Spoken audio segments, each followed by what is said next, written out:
Hey, so this is Dr. Brian, and welcome back to the Pin Drop. I've got a little different idea. Hopefully you've avoided the fatal flaw. Hopefully you have got your word count and you're working daily on how many words you can write. The more, the better. I'll be the first person to tell you, the more words you can get on the paper, the better off. Today, what I wanted to talk to you about is picking the genre you want to write in. And I don't care what your genre is. I really don't. It doesn't matter to me. It can be romance, it can be thriller, it can be fiction, nonfiction, mystery, cyberpunk. I don't, genres, subgenres, all that. Space opera. Write us the next Star Wars. It doesn't matter. But you need to become an expert in that genre. You need to see what works, what doesn't work. What are the rules? What rules can you break? What rules can you not break? What's the word count? Who are the big authors? What are they writing? What's the part of that genre that hasn't been written about that you could kind of go in and get your little niche started as an author? And a lot of times it's the research that you need to do. It starts with you. So picking the genre, and I'm going to just start with, because I write a lot in thriller and mystery, it's all over the place. You could do whodunits. You could have a thriller. Is it a legal thriller? Is it a spy thriller? There's all these different subgenres of it. Look at how these authors have written these books. Are they the big?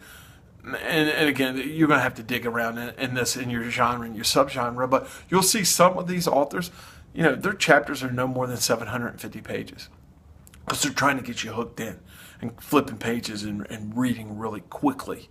Some authors, completely different. They got the 20-page, pretty standard chapter, and you go up and down through that chapter. Is your genre writing in a certain tense?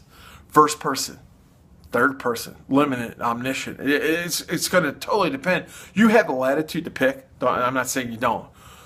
But a lot of things you see these days are third limited. Now, you can see some first-person stuff, and especially younger stuff, middle-grade stuff, you see a lot of first-person stuff. But you got to dig in your genre. You got to look and see. And I'm going to put a list down here at the bottom, and I'm going to talk about the different genres out there. But there's certain things like romance, 60, 70,000 words, you can rip a romance novel off. I think if you look at, why could I just The Notebook. I totally lost it.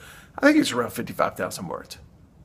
And you can go look at Nicholas Sparks' stuff. He readily tells you, the story is as long as the story needed to be. And in his query letter to agents and publishers, he basically said, it's 55,000 words. It's in that ballpark, but it's a good story and people like it. And they'll like it for these reasons. And you, like I said, you can go out and find it. I'm not going to do it. But most of the stuff in that genre is a little bit bigger. Most thrillers, you're in the 90,000 words, 80,000 words, depends on who it is. Fantasy, sci-fi, 120,000 words. But here's a perfect example of people going outside of it. J.K. Rowling in middle grade, and that's what the first one is basically middle grade. That's about a 50,000 word genre. It's not a lot, but it's enough for kids. Her first one, I think, is in 70 to 80,000 words. So bigger than the genre, but they knew they had a hit. And I don't care who you are. If you've got a hit on your hands, the rule book changes for you. You can go. And you look at her last things that are like this big. It doesn't fit middle grade, nor does it fit YA, but she knew she had billions of kids who were dying to read it. So she could write whatever she wanted, and it wasn't a big deal. If you ever get to that level, just write whatever you want. But trying to get in and trying to break in, make sure you're following the rules of your genre. So it's going to take you doing some research. So I'm going to give you some things, and here's a basic list for it. What's your word count in your genre? That's number one, and it's pretty easy to find. There's a lot. Look and see all the subgenres of your genre. And there's too many to list here, but you'll see that, cyberpunk, fantasy, space opera, they have different subgenres of what it is. You just got to dig around and see. Look at how big chapters are written, how quickly things are put out. And I read mystery and thriller. Brad Thor and Steve Berry, big fan of, love them. They're one book a year people. And 90, 100,000, 120,000. I mean, they're at the point now where they can kind of dictate their own word length, but a lot of them are that 400-page novel. So around 90,000 words. You know, look and see what's acceptable, what's not acceptable, but also in your process. Look to see what agents are out there, what publishing houses deal with it, and then start finding out what they do. Because all of them have trade magazines. All of them have information websites about it. I get the International Thriller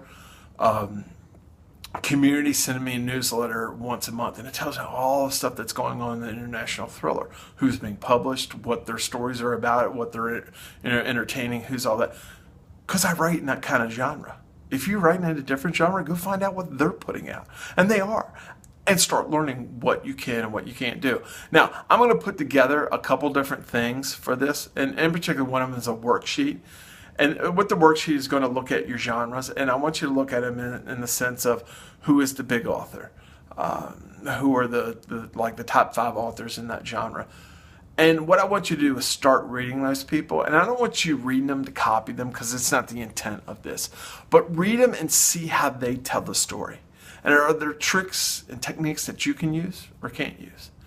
And here's an example. I'm a very big fan of Steve Berry. I love Steve Berry. I think Steve Berry's an awesome writer.